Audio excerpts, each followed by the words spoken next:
So today we're going to talk about forgiveness after affairs. Welcome to Foreplay Radio, Couples and Sex Therapy. I'm Laurie Watson, your sex therapist. And I'm George Fowler, your couples therapist. And we are passionate about talking about sex and helping you develop a way to talk to each other. Our mission is to help our audience develop a healthier relationship to sex that integrates the mind, the heart, and the body. Hi, George. Hey, Laurie. How you doing up there in Pretty well. New York? Pretty well. Can't complain. I'm in Raleigh. This is our first remote recording. We'll see how it goes. All right. So we want to talk about affairs and how people get over them, right? How they forgive this. I love what you did recently. You did that video on ambivalence and how people don't make decisions when they have to about any relational difficulty, but certainly this comes up a lot in affairs where the hurt party kind of says, I don't even know if I want to forgive or if I can forgive or should forgive. And they kind of teeter on the fence, and it's difficult to get to healing until they kind of decide, yeah, I will forgive. And that's not a moment, right? It's a process. But exactly. Tell me a little bit more about how that ambivalent point makes so much sense for people who are struggling, how they don't go into one direction or the other. Right. I like to remind myself that in not making a decision, even if it's not explicit or conscious, we are kind of making a decision. Mm-hmm. And we live in a culture that wants us to be decisive. And so do I want to have sex with my partner again after the affair? If I do have sex, is that going to mean everything's over with and it's better? Or if I don't have sex, what do I mean? So it's like both extremes can really lead to some serious costs. Yeah. Right? If I leave the marriage, I break up my family, I have to deal with that devastation. But if I stay, what if I can never trust again? So moving in one direction or the other can bring so much pain. So not making a decision is a way of avoiding that pain temporarily. Mm-hmm. There's actually hope that, all right, let me give time to this, and maybe it'll make it easier for me to head in one direction or the other. So it makes a lot of sense why people get stuck in this place, and I think when we start out honoring that, saying, hey, this ambivalence is actually your way of fighting for the relationship. It's not you just trying to be indecisive. You're trying to give this process some space to unfold. Trust is something that happens, and too often people see trust as a choice. Mm-hmm. And I like to explain to my couples that trust is really the natural byproduct of safety, of interactions going well. It's like math equations that add up. 2 + 2 = 4. When you start stringing those together, the couple starts to feel like they're in a very different place. So especially in the beginning, that ambivalence can be a really wise course of action. Mm-hmm. Yeah, this idea that they're waiting, I think they're hoping for something on the inside that tells them it's safe to go forward. They're maybe hoping for enough remorse or something from their partner. And I think that we can forgive a lot easier when we really feel like our pain has been felt by our partner. And it's so hard for people who have acted out, the involved partner, to go toward their hurt partner because it's like, I wounded you, you're gaping, bleeding, and I'm supposed to go toward this wound that I caused. It's just, they want to stay away from it. They have difficulty seeing what they've caused, and so they can't attach. They can't provide that support for their friend, their partner, and so they're staying away. The involved partner is staying away, and the hurt partner is bleeding out, saying, I need you to come close to me. You're the one that I need to tell about how painful it is that you hurt me. Exactly. This is one of the biggest message in a talk like this. It's the avoidance of pain that's the main culprit that gets in the way of rebuilding trust. Mm-hmm. If I had an affair and I'm the guilty party, it makes a lot of sense why I don't want to have any conversations. I want to just say I'm sorry and move on and promise never to do it again, because I don't like what it feels like to feel guilty, and I don't like to see your pain. Right. But it's the avoidance of that actually just continues to maintain that mistrust. So yes, it's counterintuitive to want to head towards it. That's the opportunity in the pain. That's where the healing. The research is crystal clear on this. Mm-hmm. It's like when the person who has been betrayed looks in the eyes of the person, the offender, and they see reflected back their own pain, like the partner is getting it, then they start to feel that trust again. Yeah. The main two questions that you want to have answered is, do you think my partner understands me and what this did to me? And do I think my partner would do it again? Knowing the answers to those questions are, my partner would never do it again, because I see in my partner's eyes him or her getting my pain, right? That's really how trust starts to grow. And so many of the couples that I'm working with, the partners, when they say they're sorry, say the offender, I'm sorry, the sorry really is, I don't like how this feels and I want to stop having this conversation. Right. The sorry isn't really, I want to enter your world and help you with this pain. Yeah, because it's so uncomfortable to see what they did to their partner. And I think as the hurt partner, that's the separation. That's the attachment breach. Until I can get back to my best friend, my partner, my lover, who cares so much and so deeply about me, I can't feel safe again. I talk with people, they call in crises and we try to get them in right away. And it's like their whole world gets turned upside down. The hurt person, as they discover the affair, they can't find their way to the grocery store anymore. I mean, literally they're dissociating and they can't think, because our world is often very secure based on the love of our most important people in life, right? The love of our partner says, I am important. My world works. And when suddenly they discover an affair, it's like, okay, do I even exist? Does my world work? Their world doesn't. They crumble. And it's a huge breach of security for them. Absolutely. It's devastating. How the ripple effect, it's not just the act itself, but it's the mistrust that it creates. Something you take for granted, like the oxygen you breathe, all of a sudden you have to question everything. Like, how did my partner lose me?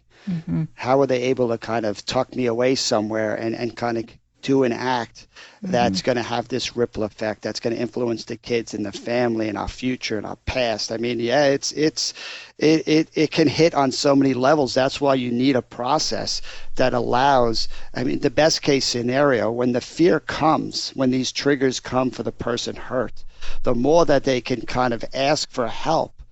And the partner, the offender, sees the opportunity in these conversations to say, look at how this ripple effect has influenced something like going to the grocery store. Oh my goodness. That's the furthest thing on my mind. Right? But if I don't want to talk about the grocery store because it makes me feel bad, then it means you're going to face your fear alone. Right. Or you're looking at the children and you're saying, you're about to tear these kids' world apart. How did you do that? And it's like, I don't want to think about that. And so they stay away from their partner.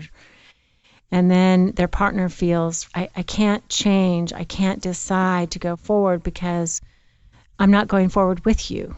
You're over there thinking one thing or another, either justifying it or just wanting it to be over, not examining it. And I think in an affair, processing an affair, both parties have to really examine why this happened. I always tell the hurt party that you're not responsible for the affair, but both of you are responsible for the marriage as it got to this point where it was vulnerable. And that's not to say that there aren't people who are philanderers, right? They're going to cheat no matter what, or they have sexual addiction or something. But most of the time what I'm dealing with is a partnership, and there are flaws and there are problems. And one person thinks the best solution is to have an affair. And that's so difficult to hear. But I think one of the ways that we forgive, on the other hand, is for the betrayed party, the hurt partner, to begin to also see through their partner's eyes, okay, you have a logic. This was your best solution, even though it was the most painful solution that I can imagine. For you, this was a solution to some of your pain. I'm thinking about a couple that I had, and this man, he was a man of color. He had been raised in the South and had endured unbelievable racism. I could really feel the difference when I first moved to the South in terms of how people were feeling about each other. And this man had literally the Ku Klux Klan come and threaten his home as a child. His father had also traumatized the family, had been an alcoholic, beaten his mother, beaten him. It was just a terrible story, and he had never told anybody the story. And so he has, as an adult male, had started acting out sexually kind of as a teenager, and it had escalated, and they were in a very solid partnership, just good, upstanding people in the community. But he had done all kinds of things. And she was sort of the type that was saving and scrimping money so that they could recover the couch.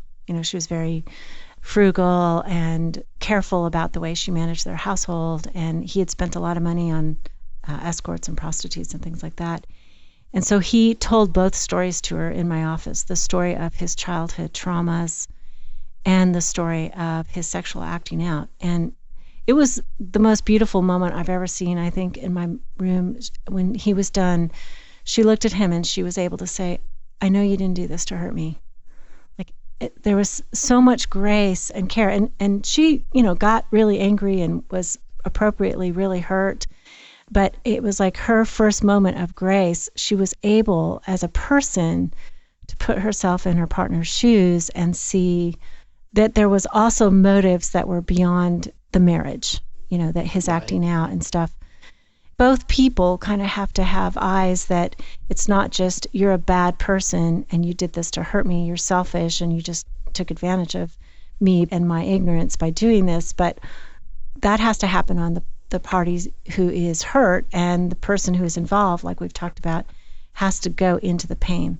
Wow, what a powerful story. And you're adding some more layers to this conversation. A lot of times when people make a decision to have an affair, work with hundreds of couples with affairs, most of the time it doesn't start out as sex. There's more going on there. Mm-hmm. So that you kind of open up some space to get curious about that.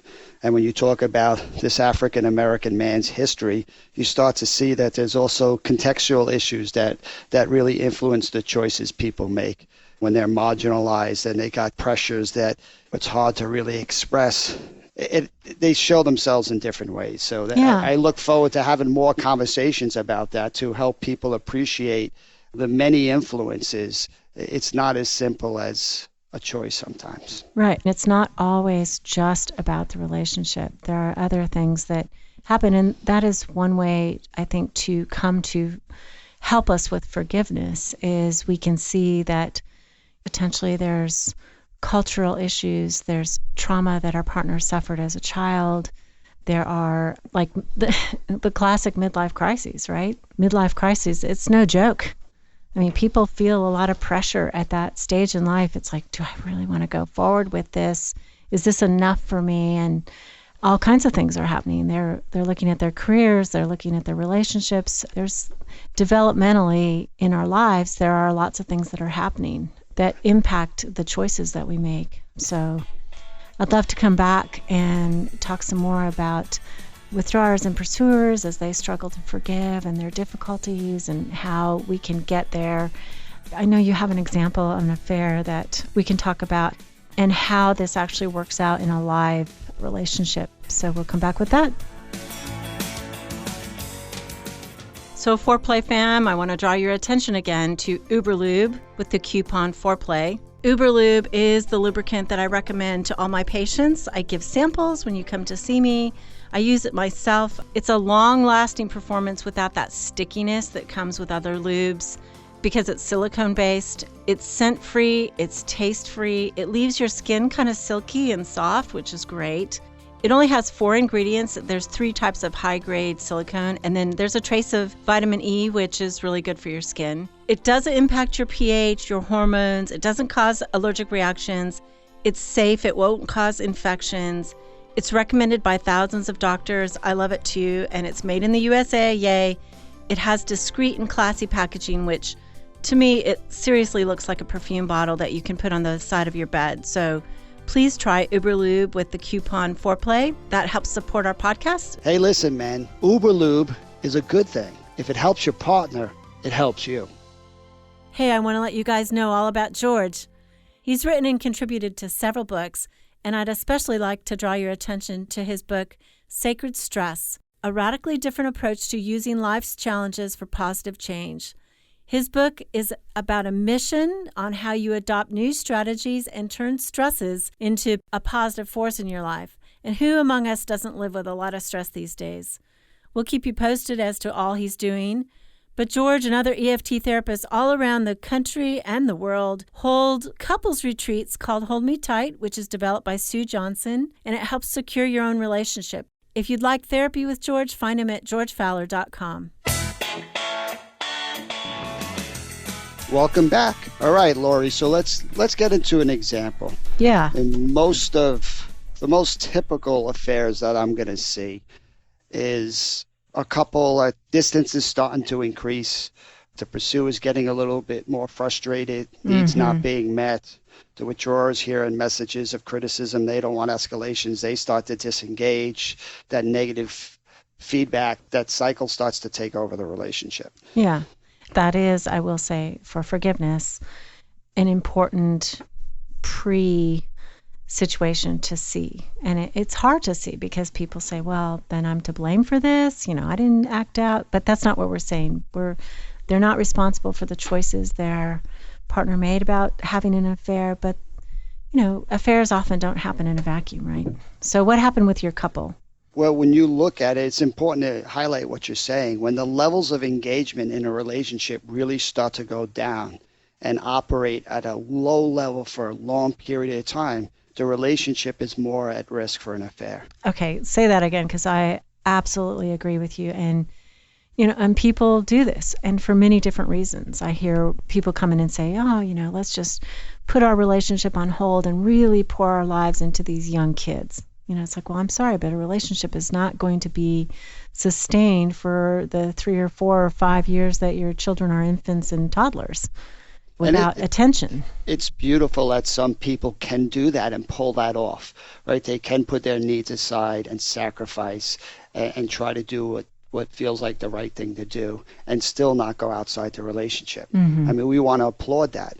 But other people fall short of that. And it's usually not their intent. But when your needs are not being met because the levels of engagement are so low, you start to become a little bit more susceptible to someone at work laughing at you and kind of wanting to engage. And so that's what happened with Joe and Amy. Okay. Right? He didn't expect it. He was a good family guy. And before you know it, he got caught up with a colleague at work. And it started off as just kind of talking about struggles during the day and like an emotional affair. That's what started first. And then it went down the road. Let's just say for a minute, the emotional affair. So he's starting to confide in her and share about his life or share about his struggles, that kind of thing. Exactly. What he's not doing at home because he don't want to have conflict, he's now turning towards somebody else who seems to understand and seems to listen and seems to get it. Yeah. Right? That's a slippery slope. And thinks he's terrific and yeah. Right. And he doesn't think it's going to turn into a affair. He just thinks, it's nice that somebody's understanding me and validating my struggle. And sure enough, after a couple months of that, they have drinks one night and it turns into a kiss and boom, here we go. Now it's a physical affair. Right. Yeah. Right. And that lasted a couple of months. When Amy found out, as you talked about earlier, devastated her world. She's sacrificed everything to kind of support his career, put her career on hold, raise kids. And this is what she gets for it. Her world was devastated. And this couple had to do that work with Joe accepted responsibility. His work is to try to understand what led him in this direction. And the couple starts to see, yes, the affair is the issue, but there's also the issue of the distance and the low levels of engagement. So they did their months of work of kind of calming down a lot of that reactivity, that ambiguity. Amy starts wanting to try again. And so they decide she wanted no part of sex with him. In the beginning. Yeah, because it's so vulnerable and so vulnerable. That's where she's hurt. Yeah. Exactly. So they're repairing trust that they're getting to this place where they want to have sex. So they have sex and they come back, and I asked about the details. How was the sex? And, Joe's like, yeah, it was great. And Amy's like, yeah, it was good. So there's something, right? There's just something. Great and good. There's something that tells you, wait. The energy, the way they talked about it was a little different. Exactly. It was a hint. Some little hint in the voice, right? So as I try to explore, tell me more about good. Well, it's nice that we were able to have sex again, and we both had an orgasm. And so I want to go play by play. I really want to know what's happening, because that's where the emotions are, right? That's where the blocks are. Yeah.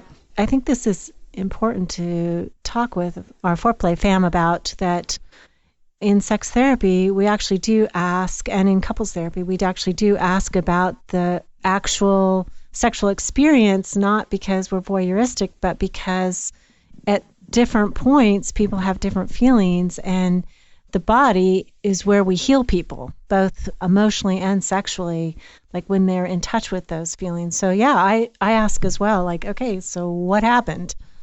Well said. The body keeps score, right? It holds on to the memory of things. So they start off, he kisses her neck. She really likes that. She responds back and rubs his chest. And they're engaged. Levels of engagement are high. I can see as they're talking about it. There's the lightness there as the playfulness is in the room. And then he describes going down on her. And then all of a sudden, something, I ask her, well, what was that like for you? And she goes, oh, it was, it was okay. Now the word's changing again. Yeah, it goes from, he says great, she says good, now she says it was okay. Right. So you're on to something here. What's okay about it? Yeah. So she normally loves when he goes down on her. It's usually a place where she can really focus and just let herself go. And as she's doing that, all of a sudden, what pops into her head? An image has he done this with this other lady? Sure. She's huge turnoff. Yeah, no wonder it was just okay. She probably turned off completely. Right. So now what does she do with that? The brakes have come on inside of her. Her body is going into a more fear response as she thinks about him with another woman, the worst case scenario. But what if she tells him what's going to happen? Well, it's going to stop the event. It's going to stop the event. And then he's not going to be happy because he's already told her one of the things that made him unhappy in the relationship is probably there wasn't enough sex. Exactly. So she can't, she's in that terrible place, that dilemma. Do I just go forward? Oh, well, whatever. Right. So what does she do? She just keeps going. Right. She keeps going at the cost of turning off her body. And just going through the motions. You said they both had orgasms. Are you sure she had an orgasm after she turns her body off? Well, again, we never even got back to that. Okay. They described it, but as good. Okay. As good. So what's so fascinating is in that pivotal moment, she chooses to hide herself in sacrifice for the relationship. Right. So now that we're going into the details, she's hiding her vulnerability, her pain, her trigger of the memory. And her body is probably withdrawing as well as her heart. I remind myself all the time, vulnerability with no solution leads to craziness and isolation. Yeah. Right. So even though it comes from a good place of trying to protect my partner and serve my partner and to sacrifice, it comes at a heavy cost. Yeah. Right. So that she was willing to share that. I mean, the beautiful thing of vulnerability, it pulls our partner closer. So Joe winds up saying, I had no idea that was happening for you. I feel so sorry that, in the midst of what we're doing, that's beautiful that you have to face those fears. But I don't want you to face those together. That, yes, it will be a little bit of a turn off. Say that again. He says, I don't want you to face those alone. Exactly. And then he says, it would be a little turnoff to know in the middle of that's what's happening for you. But I'd rather you tell me. And even if it means we stop having sex, at least I could learn to be there for you, because that's what we're trying to do differently for each other. I love that. And you got it, right? He was empathic back. That's beautiful. And that's the partner who acts out is empathic to the partner who was hurt. And that's part of what she needs, right? She needs him to come toward her. He had never done anything like that before. Right? He kept his focus solely on her. And he wants to fight for her in a way that he didn't know how to do before that. I mean, that's the opportunity, even for the offender, that this process kind of starts to break both people down. Mm-hmm. And in that brokenness, they find it easier to find each other. Fast forward another 10 sessions Uh-huh. as they continue to build safety. Then we start to explore with him his frustration historically about the lack of sex. Yeah. And he always gets angry and he walks away and he becomes really critical. Mm-hmm. So we start to explore that a little bit more. And he winds up letting himself and her into, in that moment right before he gets angry, he's actually feeling pretty inadequate and pretty kind of bad about himself. He's telling him things like, she doesn't want me because I'm not good enough, or she doesn't love me enough, or she's not attracted to me. I'm not Bad feelings. attractive enough. I'm not manly enough. I'm not whatever the tape plays in his own head. But he never talks about that. He just expresses the anger. Mm-hmm. So we start exploring that, like, where do you feel at? And he talks about this fire, this kind of in his chest, where he just felt as a little boy too, right? This inadequacy, this sense of failure that I'm less than, which he never lets her in. And she reaches over to him and she starts to rub his chest, right? And she starts saying, I had no idea. I just thought you were upset with me all the time. I didn't know you felt so bad. And she starts to actually go to where this is stored and rubbing his chest. And I ask him, what's that like? And he's like, wow, nobody's ever done that for me. He starts to feel a little bit calmer. The cool thing for me, and this is what love does, is she turns to him and she says, I am so glad I stayed with you. Oh, I love that. And you're describing the beautiful opportunity that even in this betrayal and this bad thing that has happened in the relationship, they process it in a way that they find each other. They find each other in a deeper, more intimate, more vulnerable way than they ever did before. And I mean, we always hope, gosh, that pain and betrayal are not necessary for that to happen. But when the couple, I think, contextualizes it this way and they say, yeah, this was a bad thing, but on the other side of it, we've been able to hear each other in such a new way. We're more deeply intimate than we ever could have been. I mean, that's true healing, and it's something constructive that comes out of more than constructive. It's not just the remnants of a marriage, it's a new marriage that they form together that is based on this intimacy that you're talking about. It's beautiful work, sir. And no couple wants to hear that when it's happening, that this could lead to growth and transformation. And yet, as a couples therapist and a sex therapist, we see this all the time. A couple's not trying to get back to a place before the affair. They're trying to get to a new place. Right. Yeah, this is so good. Okay, so we obviously believe that affairs can be healed and that it isn't just reparative, going back to that place, that you can go forward and have something more. So thanks for listening to Foreplay Radio. Keep it hot. So George, we're going to offer an intensive on May 14th in Raleigh to 2 couples. We have 2 2-hour slots. And we would love to get a couple to come in who has sexual problems, and you'll be able to work with George and I. Right, George? That's right. What a great opportunity to just open up some space to hang out and see if we can make some progress in these areas we're stuck in.